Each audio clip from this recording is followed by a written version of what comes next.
दोस्तों नमस्कार, मैं हूं प्रदीप कुमार। आप देख रहे हैं पॉलिटिकल आइडिया। पॉलिटिकल आइडिया के आज के इस अंक में आप सभी दर्शकों का बहुत बहुत स्वागत है। दोस्तों, भारतीय जनता पार्टी ने राम मंदिर के हवाले एक ऐसा कार्ड खेला है। दोस्तों, भारतीय जनता पार्टी नहीं बल्कि कहिए कि संघ परिवार ने एक ऐसा कार्ड खेला है राम मंदिर ट्रस्ट के माध्यम से, जिसका कि देश उत्तर प्रदेश के आगामी जो चुनाव होना है 2027 के शुरुआत में, उस पर ही नहीं बल्कि पूरे देश की राजनीति पर इसका एक बड़ा और दूरगामी प्रभाव पड़ेगा। क्या है वो कार्ड? कार्ड ये है दोस्तों कि चढ़ावा के मामले पर जो विवाद उत्पन्न हुआ, उसमें चंपत राय के इस्तीफा देने के बाद राम मंदिर ट्रस्ट के जो महामंत्री थे चंपत राय जी, उनके इस्तीफे के बाद कृष्ण मोहन, भारतीय वन सेवा के पूर्व अधिकारी जो कि दलित समाज से आते हैं, उत्तर प्रदेश के रहने वाले हैं, हरदोई के रहने वाले हैं,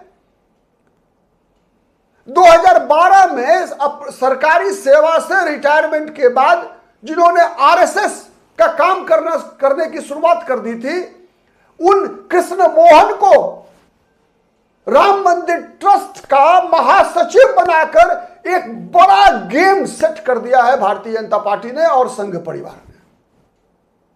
लगातार आप याद कीजिए, जब कभी भी इस देश में हिंदूवादी राजनीति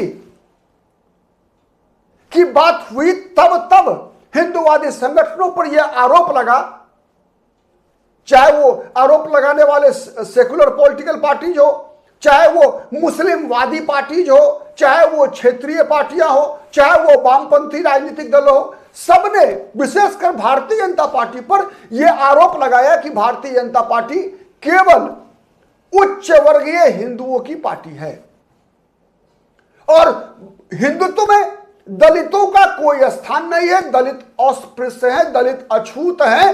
और उसकी प्रतिक्रिया में बार बार नारा लगाया गया, जय भीम जय मीम, यानी मुसलमान और दलित को एक साथ दिखाने का प्रयास किया गया, राजनीतिक मोर्चा बनाने का प्रयास किया गया। आजादी का आंदोलन भी उसका गवाह है, प्रत्यक्ष गवाह रहा कि पश्चिम बंगाल में, जो बंगाल कहा जाता था आजादी से पहले, वहां भी मुस्लिम लीग को जोगेंद्रनाथ मंडल का भारी समर्थन मिला। जोगेंद्रनाथ मंडल दलित नेता, बंगाल के तत्कालीन बंगाल के दलित नेता जोगेंद्रनाथ मंडल ने मुस्लिम लीग का साथ दिया विभाजन के दौरान। पाकिस्तान के पहले कानून मंत्री बने, यद्यपि उनको कुछ ही दिनों के बाद एहसास हुआ कि उन्होंने कितना बड़ा पाप कर लिया है, कितनी बड़ी गलती हुई है, कितना बड़ा उनकी गलतफहमी थी। भारत भाग कर आना पड़ा, कानून मंत्री पद से इस्तीफा देकर भागकर रातों रात भारत वापस आना पड़ा अपनी जान बचाने के लिए। वहीं बाबा साहब भीमराव अंबेडकर ने इस्लाम के बारे में क्या कहा है बताने की आवश्यकता नहीं है। आप बाबा साहब भीमराव अंबेडकर की कई बायोग्राफी है, आप पढ़ सकते हैं। तो दोस्तों, लगातार भारतीय जनता पार्टी हिंदू समाज पर यह आरोप रहा कि हिंदुत्व के अंदर दलितों का कोई स्थान नहीं है। वहीं दूसरी तरफ इस आरोप को कमजोर करने के लिए लगातार भारतीय जनता पार्टी और हिंदूवादी संगठन ऐसे तत्वों का मुकाबला करने में अपने आप को कहीं ना कहीं हर बार मुश्किल में पाती थी, लेकिन प्रयास करना छोड़ा नहीं। जब 1989 ईस्वी में राम मंदिर का शिलान्यास हुआ, अदालत के आदेश पर हुआ, तो शिलान्यास में पहली ईंट भारतीय जनता पार्टी ने डलवाई कामेश्वर चौपाल से, बिहार के दलित से। बाद में वो कामेश्वर चौपाल भारतीय जनता पार्टी से बिहार में एमएलसी भी बने।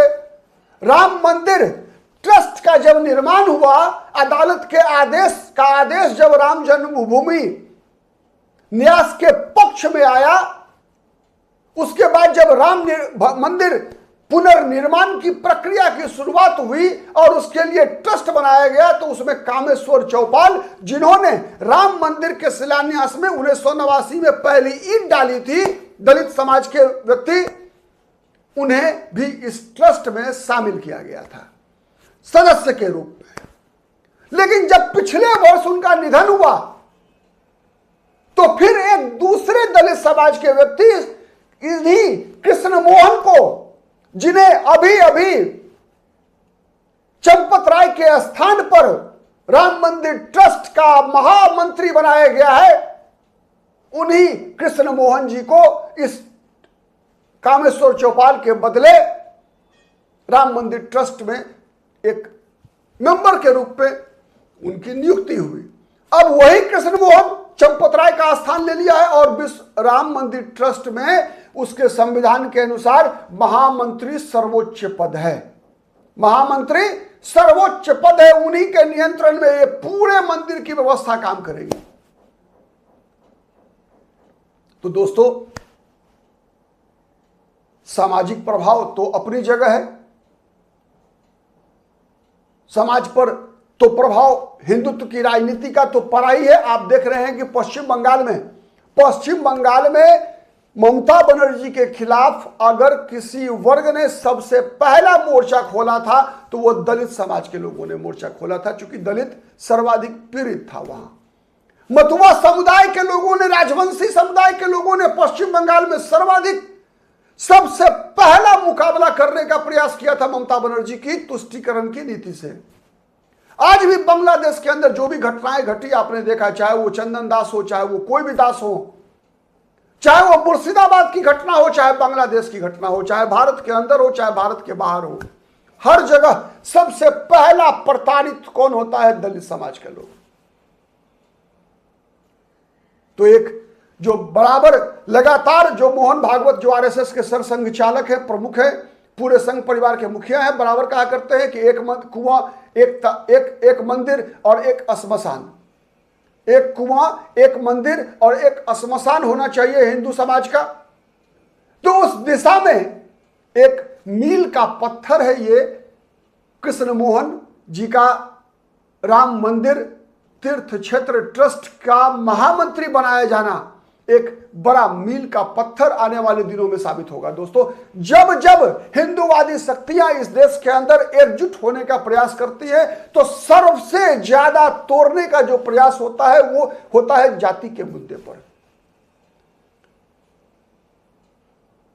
जाति के मुद्दे पर ही इस हिंदूवादी राजनीति को तोड़ने का लगातार प्रयास किया गया है और यह प्रयास, उसी प्रयास का जवाब देने के लिए मुझे लगता है कि कृष्ण मोहन जी की नियुक्ति हुई है राम मंदिर ट्रस्ट के महामंत्री के रूप में और उन्हीं के नेतृत्व में। वैसे एक बात और मैं बताऊं दोस्तों,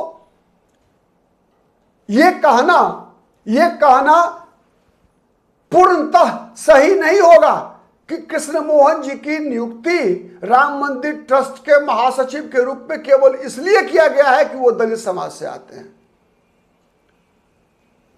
दलित समाज से आते हैं इस कारण से भी किया गया है, लेकिन केवल एक कारण नहीं है, दूसरा कारण भी उतना ही महत्वपूर्ण है, उनकी योग्यता।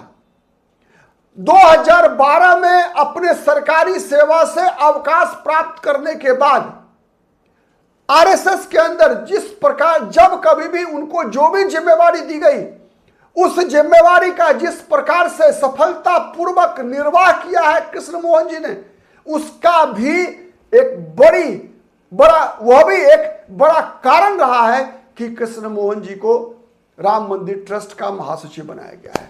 आप इस विश्लेषण से कितने सहमत हैं कमेंट करके जरूर बताइएगा। हमारा विश्लेषण पसंद आता है तो प्लीज लाइक कीजिए, शेयर कीजिए, जिससे कि अधिक से अधिक लोगों तक हमारी बातें पहुंच सके। और अब तक यदि पॉलिटिकल आइडिया को सब्सक्राइब नहीं किया है मित्रों तो प्लीज डू इट। आज के लिए इतना ही, फिर मुलाकात होगी किसी अन्य मुद्दे पर, तब तक के लिए नमस्कार।